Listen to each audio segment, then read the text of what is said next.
President Trump. I want to go back to your first meeting and the famous first handshake. The Allied missile strike on Syria. Have you persuaded him to stay to help stabilize the situation there? And relations with Russia. What do you think of Vladimir Putin? Plus, the mass protests and labor strikes President Macron faces at home as he pursues an aggressive reform agenda to jumpstart the French economy. We go in depth with the President of France in a Fox News Sunday exclusive. Then, we'll ask our Sunday panel about CIA Director Mike Pompeo's secret trip to North Korea and what it means for a possible Trump-Kim summit. Hopefully that meeting will be a great success, and we're looking forward to it. All right now on Fox News Sunday. And hello again from Fox News, today in Paris. We're reporting from the Élysée Palace, the residence and office of the French president, on the eve of Emmanuel Macron's state visit to the U.S., the first of the Trump presidency. The two leaders, both political outsiders, both with ambitious reform agendas, have developed an unlikely friendship. This hour, we'll explore their relationship and the dramatic differences on key issues they'll try to resolve this week. Our exclusive with President Macron in just a moment. But first, Fox News senior foreign affairs correspondent Greg Palcott with a look at Macron's astonishing rise to power and his controversial first year in office. Nearly 1 year ago, Emmanuel Macron strode onto the scene in France as president. Just 39 at the time, he was the youngest leader of France since Napoleon Bonaparte. The former investment banker got there by creating his own anti-establishment centrist political party and defeating a well-known populist challenger, Marine Le Pen, with 2/3 of the vote. I will do everything I can in the coming 5 years to make sure you never have a reason to vote for extremism again. The members of his new party, called La République en Marche, or the Republic on the Move, also won a majority in the French parliament. Macron used his popularity to go against entrenched unions to shake up a badly stagnating French economy, a battle raging today. He took a tough stand on the pressing immigration issue and honored an officer killed saving dozens in yet another terror attack in France. His pro-European Union and internationalist approach getting the attention of leaders friendly and sometimes not so friendly. After a tough handshake at their first meeting, and some outstanding differences on issues like climate change, Macron and President Trump have become close friends and allies. First Lady Melania also hitting it off with Macron's wife, Brigitte, some 24 years older than the French president. The two leaders' business backgrounds and shared outsider status cementing the bond. Nothing will ever separate us. Recent French involvement in the U.S.-led missile strikes against Syria in response to the alleged gas attack there is a good example of the new alliance. Macron has taken knocks for sometimes being too interested in PR. And his polling has dipped as he's been accused of being more interested in the perks of the job. But in a world looking for fresh leaders, Emmanuel Macron often fits the global bill. Chris. Greg, thanks.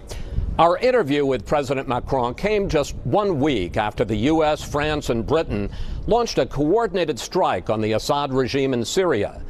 But on the eve of the state visit, there are still big issues that divide Presidents Macron and Trump. I came to the Élysée Palace to talk with the French leader. Built in 1722 for a French nobleman, it was first used by the President of France in 1848. And the interview took place in the Salon Doré, the Golden Room, the French equivalent of the Oval Office. Mr. President, thank you for speaking with us. Thank you very much for being here in my office. You're welcome. Let's start with the state visit and your address to Congress. What message will you bring about relations between our two nations and what role the world would like to see the U.S. play? Look, first of all, I'm very honored to come to your country at the invitation of President Trump and have the opportunity to discuss with him and go indeed to the Congress for this address. My objective is to highlight a long-term history between our two countries based on values.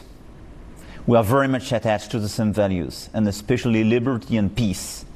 And I think the US today has a very strong role to play for peace in different regions of the world, and especially Middle East. And I think is one of the last resort player for this peace and for multilateralism. So I will advocate for multilateralism in front of the Congress for that, which means playing all together in order to reduce the influence and the power of some rogue states and very tough dictators, and obviously fight against terrorism together. Many foreign leaders over the last year have come to Washington, but this will be the first state visit of the Trump presidency. How do you explain your special relationship with the president? And some have called you the Trump whisperer. Look, I think we have a very special relationship because both of us are probably the maverick of the systems on both sides. I think President Trump's election was unexpected in your country, and probably my election was unexpected in my country. And we are not part of the classical political system. Second, I think we are very much in line on some very critical issue of this world, and especially counter-terrorism and fight against ISIS.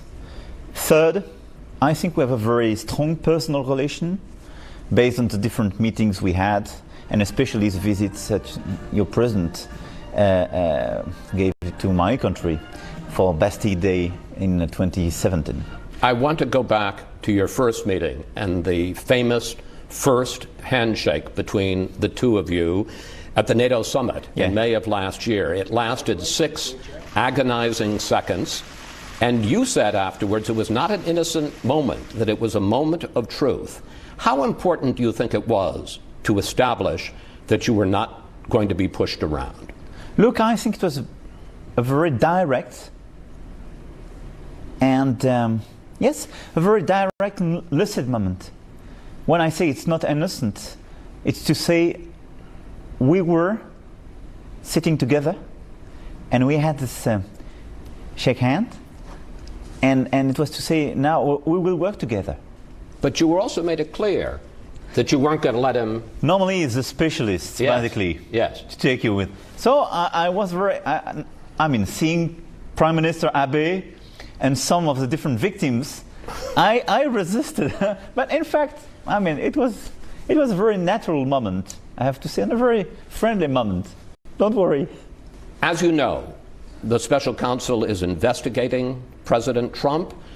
This week, the former FBI Director James Comey said that he was morally unfit to be president. Does this hurt President Trump's credibility and his effectiveness on the world stage? I don't think so, and to me, there is no impact. I mean, people of the United States voted for President Trump and elected him. You have your system.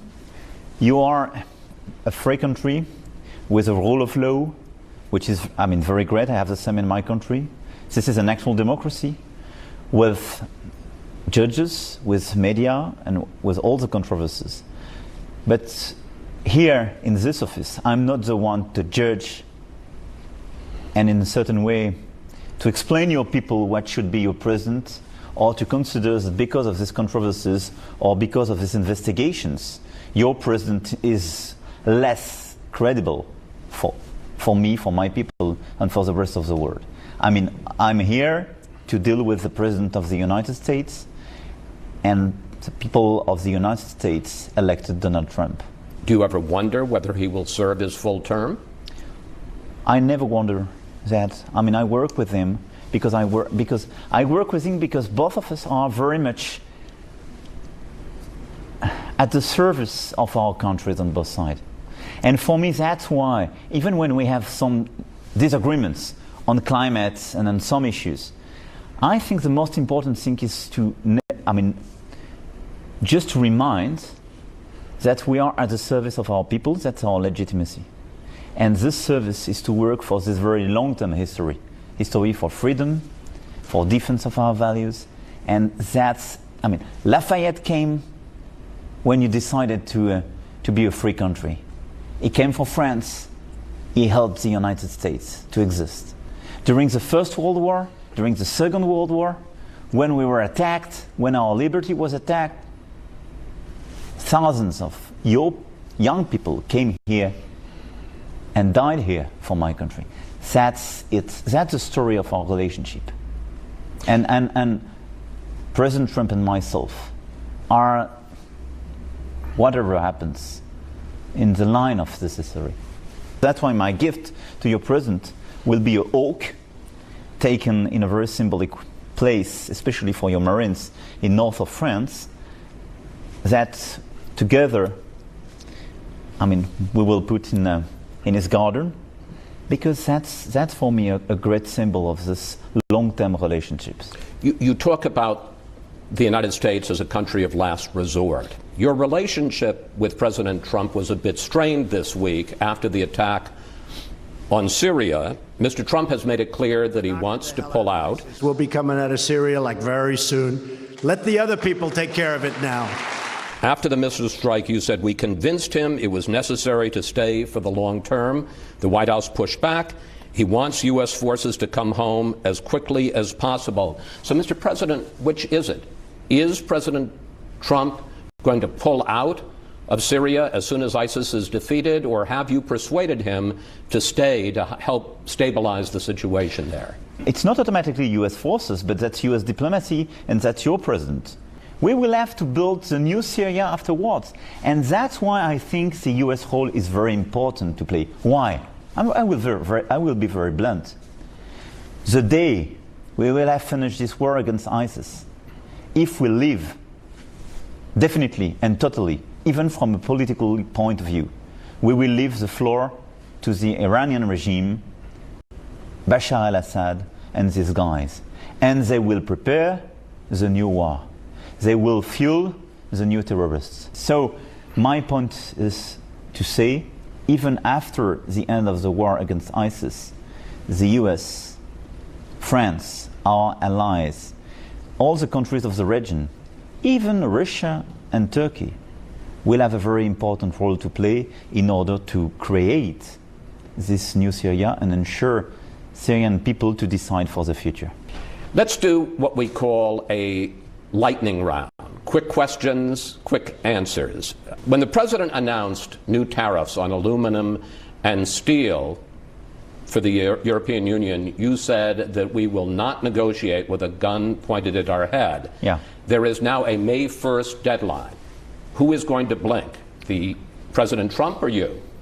I hope he will not implement these new tariffs, and he will decide to for an exemption for the European Union. You don't make trade war with your lie. But he has said that he is going to implement. He said exemption till May 1st.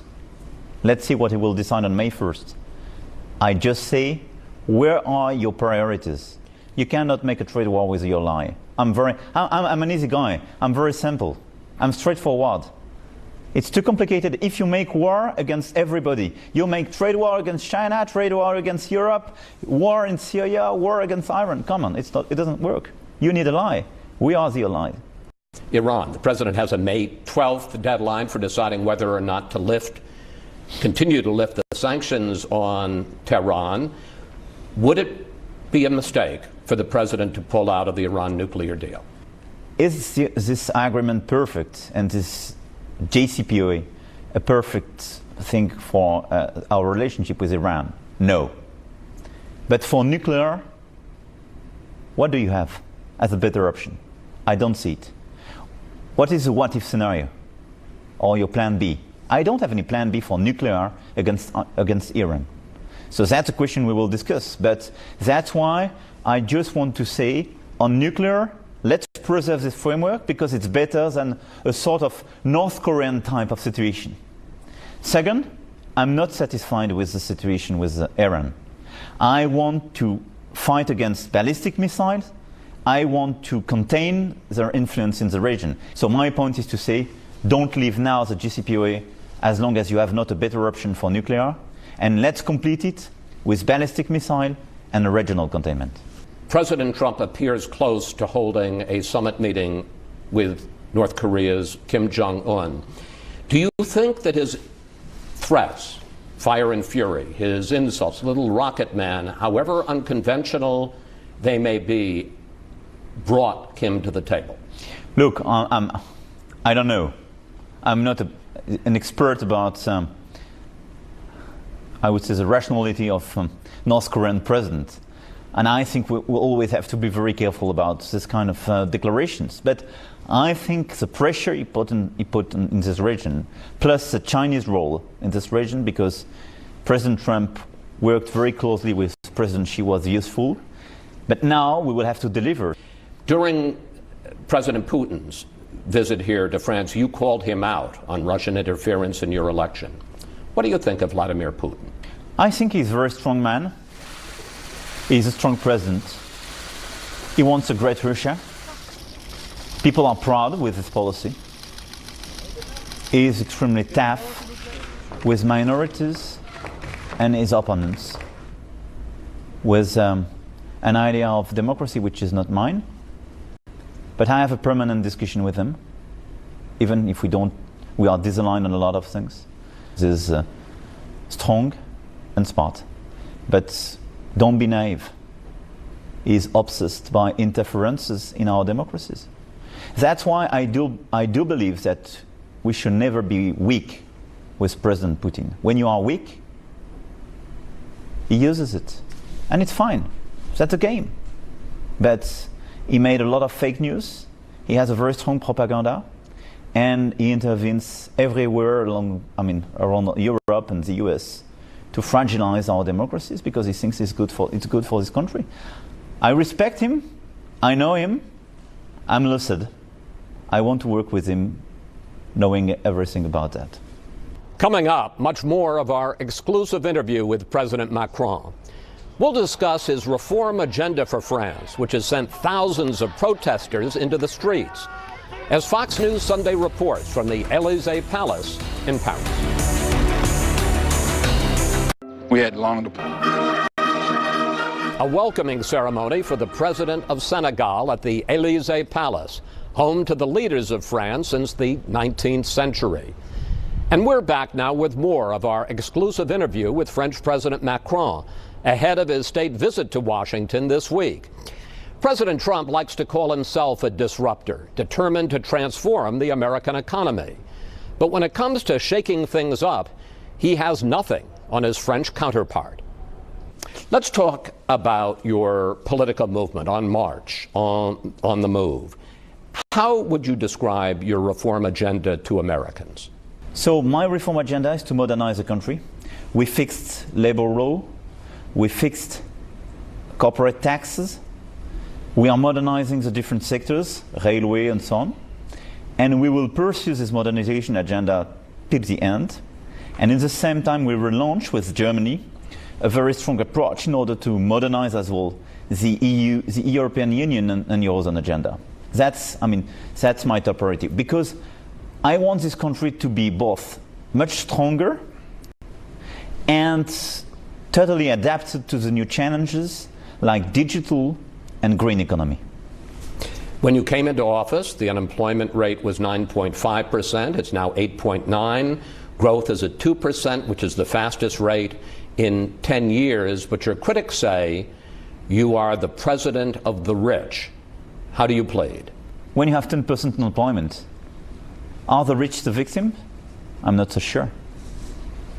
The more you decrease unemployment, the more you serve poor people because you provide a job.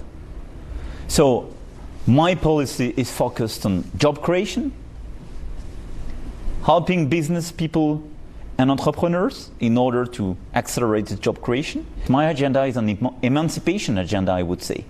I want people coming from poor neighborhood, from middle classes, to succeed through education and work in my country.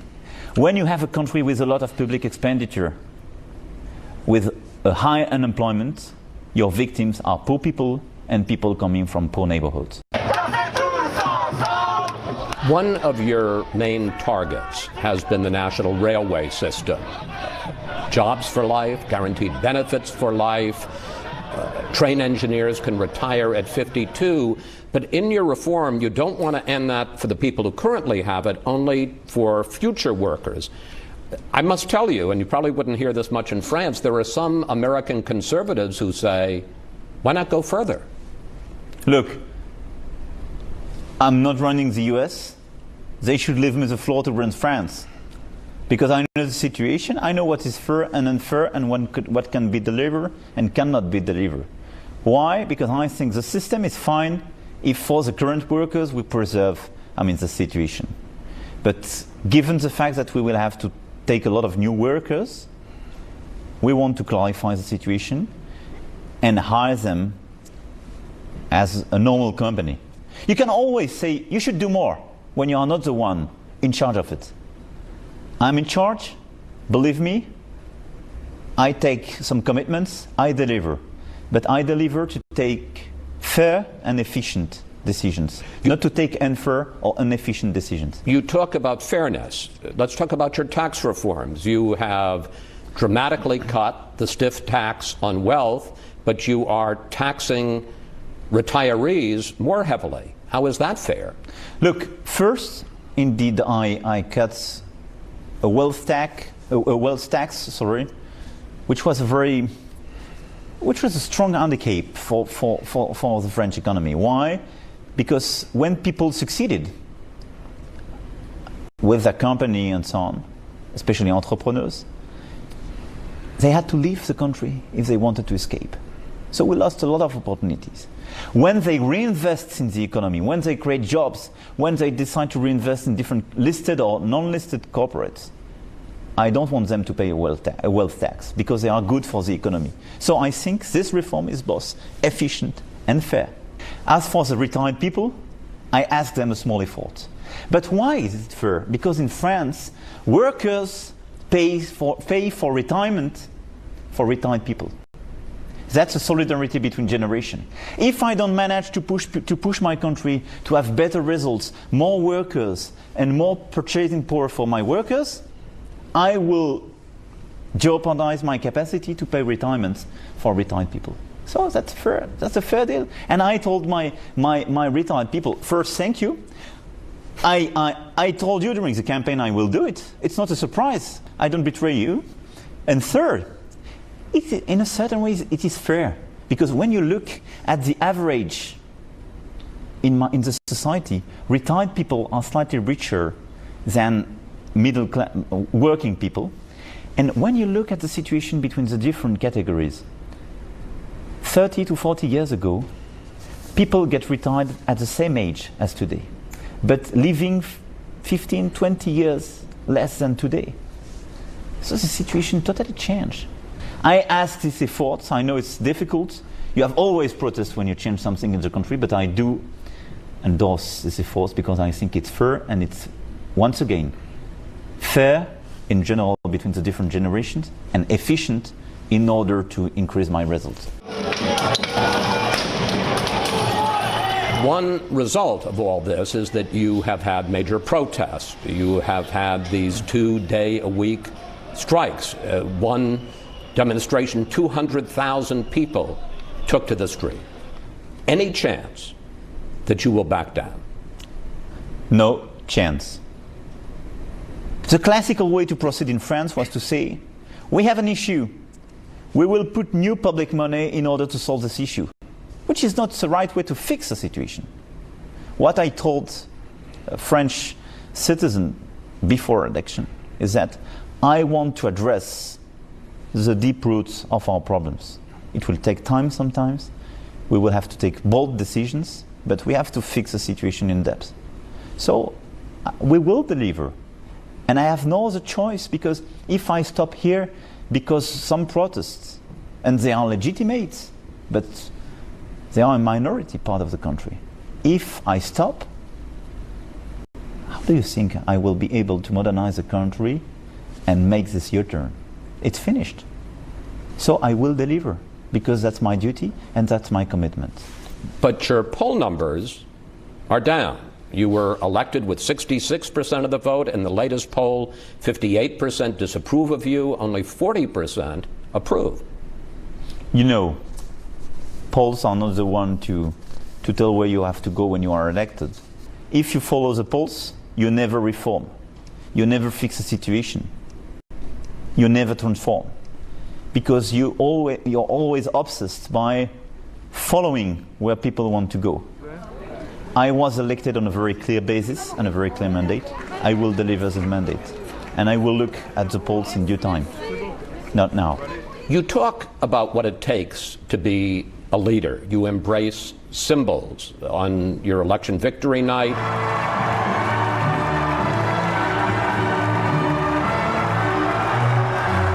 They played the Ode to Joy at the Louvre.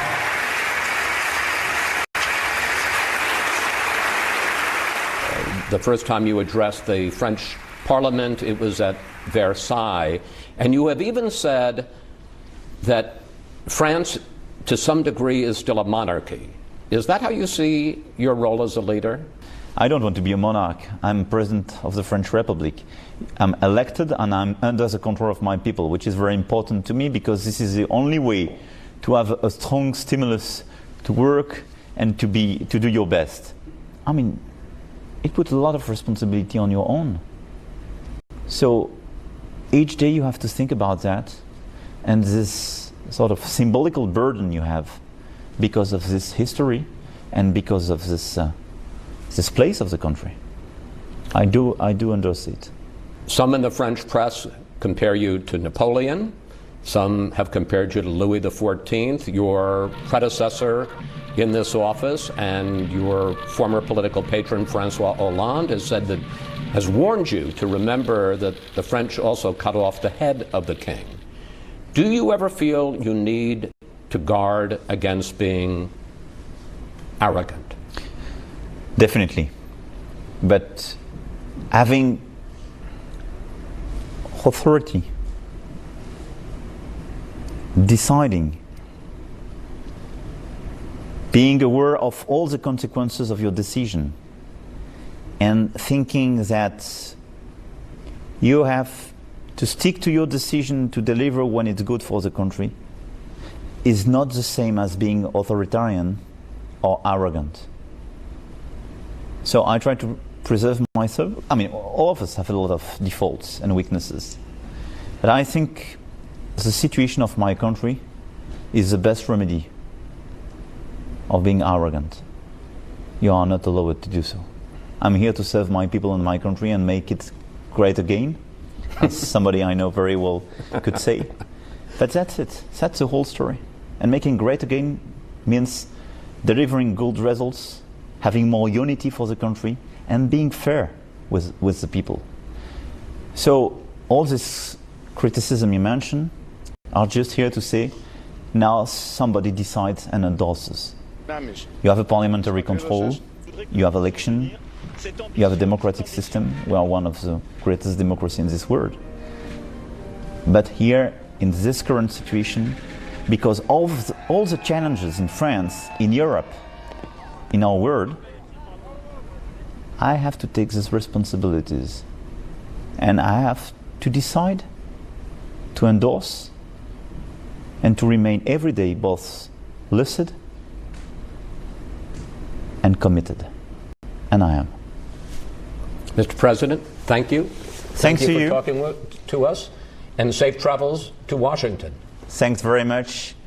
Thanks to your people, and I will be very honored to come and visit your country and speak with your leaders. Thank you. Thank you.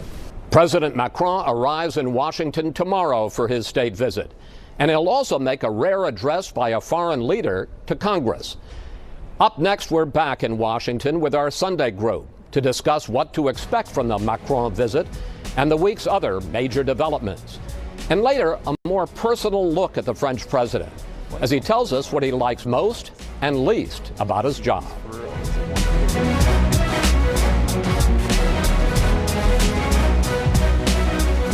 Be a great success, and we're looking forward to it. If I think that it's a meeting that is not going to be fruitful, we're not going to go. If the meeting when I'm there is not fruitful, I will respectfully leave the meeting. President Trump clearly excited about a possible summit with North Korea's Kim Jong-un, but still leaving himself an exit ramp.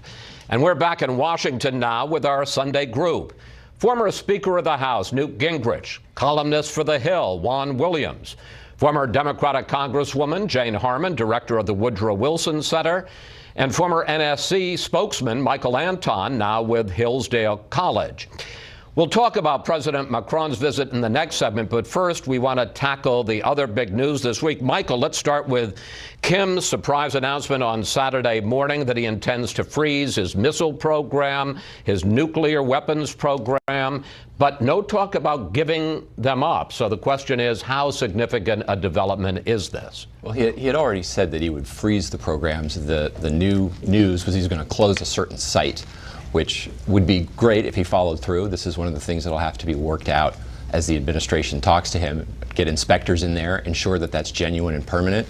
I think that this is a game plan that the North Koreans have run on the United States and others before, feel the pressure, pretend to give some concessions, and then maybe not follow through. But the White House is fully aware of this game plan because it has been run so many times before. You know, as you saw the president say, he's ready to walk away if he doesn't feel the North Koreans are serious or making genuine concessions. And in the meantime, let's let the talks happen and see where they go and see how serious the North Koreans really are. Congresswoman Harman, the fact that we are so close to a Kim-Trump summit would have been absolutely unthinkable 2 months ago. One of the questions, though, is, will, as the president, and you heard him, yes, he did give himself the off-ramp, but he also talked, and there is just this hype machine about the visit, will he feel pressure to make concessions on the U.S. side in order to come away with a big deal? Well, I hope concessions, yes. Bad concessions, I hope not. I mean, a deal is concessions on both sides. But this is not going to be denuclearization. The best we can hope for is capping what Kim Jong-un has, and hopefully also capping the production of fissile material, which he hasn't offered to do. Wait, because you said it's not going to be denuclearization. Kim has specifically talked about that. Are you saying that the best we can hope for is recognizing them as a nuclear state? I think that is likely. I don't think he's going to give up his nuclear arsenal. I think we can make a better deal than we made with Iran if we do it correctly. But let's understand, denuclearization to him is us giving up our nuclear shield in Asia, which protects South Korea, Japan. Abe was just here. And I don't think we're prepared to do that. So what I'm saying, my bottom line is, talking is better than bombing. I think there is a good deal to reach with our allies. That's another piece of this. If Trump is very careful and if he has a deep bench of advisors, and that worries me because the National Security Council has been shaken up in the last few weeks, and I don't know if we have the bench we need to do this deal properly. Speaker Gingrich, what do you see as the risks and rewards of a Kim-Trump summit as it looks more and more likely that it's going to happen? I mean, first of all, there's always any risk when the most powerful nation in the world meets with a relatively small dictator, because you're automatically giving him a level of prestige he didn't have. But let me remind everybody, one of the key moments at the end of the Cold War is Ronald Reagan at Reykjavik walking away, lecturing Gorbachev in public. You screwed this up. You failed to do this. Reykjavik. It's your fault in Reykjavik. He walks away. Every senior Republican thought Reagan was wrong. They all came back and said, this is crazy. 6 months later, Gorbachev has caved totally. Reagan gained every single thing. Donald Trump understands he wants his deal. And if he doesn't get his deal, he'll take no deal, and he'll simply increase the pressure. I mean, Trump, I think, is quite capable of saying, you want more sanctions? For a key example, we almost intercepted 3 tankers full of oil, and the Chinese begged us not to do it. So he's quite capable of saying to him, look, you want me to simply cut off all economic trade by sea with your country? That's your choice, big boy. While we were in Paris, there were a number of developments in what we call, for better lack of a better word, the Russia investigation. Let's take a look at what happened just this week. The Comey memos were released. Former Mayor Giuliani joined the president's legal team. Mr. Trump tweeted, James Comey illegally leaked classified documents to the press in order to generate a special counsel. Therefore, the special counsel was established based on an illegal act. Really, does everybody know what that means? And Deputy Attorney General Rosenstein reportedly told the president he is not a target of the investigation. But Congressman Trey Gowdy says that doesn't mean much. I don't think the president is the target, as you and I use that term, in a non-legal sense. But in a legal sense, that can change with one witness, with one document. So, Juan, you heard that long list of developments just this week. Which of those developments really matters? Well, I think to a large extent, this last week was about the nervousness here in Washington about whether the president will try to fire the special counsel, Robert Mueller. And so if you look through all the developments you listed, Chris, what was really important was Rod Rosenstein's act here. This Congress, you saw Trump supporters in the Congress threaten him with subpoena if he didn't give them the memos that Jim Comey, the former FBI director, had written contemporaneously with visits with President Trump. And now, having given them the documents, I think that whole argument about whether he would be under subpoena, weakened, more likely to be fired by President Trump, has somewhat calmed down. And he's, as you saw, he also said that the president's not a target of this investigation. Again, calming down the idea that the president would fire Rosenstein, put someone in that job who was willing then to either rein in or fire Mueller. Speaker Gingrich, what's your takeaway as you look at all of these developments? What's your takeaway on what matters? First of all, I urge everybody to read the original Rosenstein memo about Comey, which Trump totally mishandled. What Trump should have done is release that memo in a state of shock. Let the country, through Sunday talk shows, deal with the memo. It's devastating. And it's clear that if you got that memo and you were the president, you'd have fired Comey. Second, I don't know what Rosenstein's doing this week. The judge has indicated they're probably going to have a special reviewer of all of this material, which comes under lawyer confidentiality. They may not learn what's in that material till June. You're talking about the Michael Cohen raid. Michael Cohen stuff. How can Rosenstein go in and reassure the president about material they haven't looked at? How can he reassure him about anything? I mean, this whole thing is a circus. And I think we need to understand that. We're not dealing with a traditional, legal process. We're dealing with a highly politicized process in which the number 2 guy at Justice just saw the President of the United States to tell him something he can't possibly know. So, in other words, we have no idea where we stand. Well, I think this is fair. And should the president keep tweeting, or should he stop tweeting? Well, I wish he'd tweet about 20% less, but that's not going to happen. So, I mean, I've lost that fight. All right. Panel, we have to take a break here, but when we come back, we'll preview this week's state visit. Can Presidents Trump and Macron work out their differences? Next on this special edition of Fox News Sunday. There's a very strong role to play for peace in different regions of the world, and especially Middle East. And I think is one of the last resort player for this peace and for multilateralism. President Macron saying the U.S. is still the indispensable player on the world stage, and we're back now with our panel. Speaker Gingrich, I thought it was very interesting that Macron would say that the U.S. is still the player of last resort, especially in the context of their disagreement of how long to stay in Syria. And the question I guess I have is, how do you think they are going to resolve their very different views on this subject, given the president's strong belief in America first? Well, I thought, and let me say, first of all, I thought it was a great interview, and I thought you did a great job. And I think that in that context, what he said was, look, there's diplomatic presence, there's economic presence, there's all sorts of ways the U.S. can remain involved. And the president's been very clear. I mean, if he could figure out a way to get a Saudi, Jordanian, Arab Emirates, Egyptian force, probably paid for by the Saudis, then he's trying to figure out a way to maximize impact while minimizing American risk. But I would just point out, We are involved everywhere on the planet. I mean, people who talk about how we're going to withdraw somewhere, show me where we're withdrawing.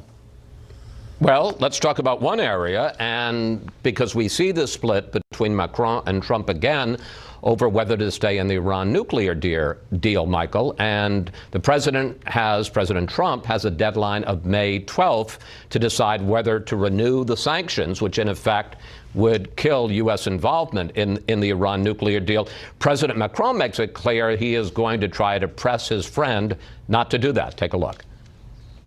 Is this agreement perfect, and this JCPOA a perfect thing for our relationship with Iran? No. But for nuclear, what do you have as a better option? I don't see it. Michael, how do you see this issue of whether to stay in the Iran deal or not, where President Trump seems to be on one side and all the European allies on the other? How do you see that being resolved? Well, I just noted, too, there's another, if you go into that interview a little further, President Macron leaves the door open to what President Trump is asking for, which is not changing the Iran nuclear deal. It's a follow-on agreement between the Europeans and the United States that Iran would not be a party to, that commits the United States, the United Kingdom, France, and Germany to dealing with the ballistic missile program, right, which President Macron mentioned, to eliminating a sunset clause, essentially to shoring up the flaws in the JCPOA, so that and if those flaws can be addressed, as the president said in his January also statement, Iran's acting as a bad actor on the regional issues. But is that something that you think that President Trump would accept? Stay in the deal as long as there are these other elements? It's what he said he would do in January. He laid out conditions. He tasked his team to go negotiate with the Europeans to see if those conditions would be met, and he made very clear that when the next sanctions waiver was up, if he didn't get those conditions met, he would not do the waiver and effectively take the United States out of the deal. What impact does that have if you have a deal between the U.S. and our allies in Europe, but Iran is not party to that deal? It has a big impact because, remember, what the Iranians most want is sanction relief. They're getting that sanctions relief under the terms of the JCPOA. This would be a pledge between the United States and our allies to multilaterally reimpose sanctions if the Iranians went on a track toward a nuclear weapon. Then there is trade and President Trump's threat to impose aluminum and steel sanctions on the European Union. President Macron made it clear he's not having any of that.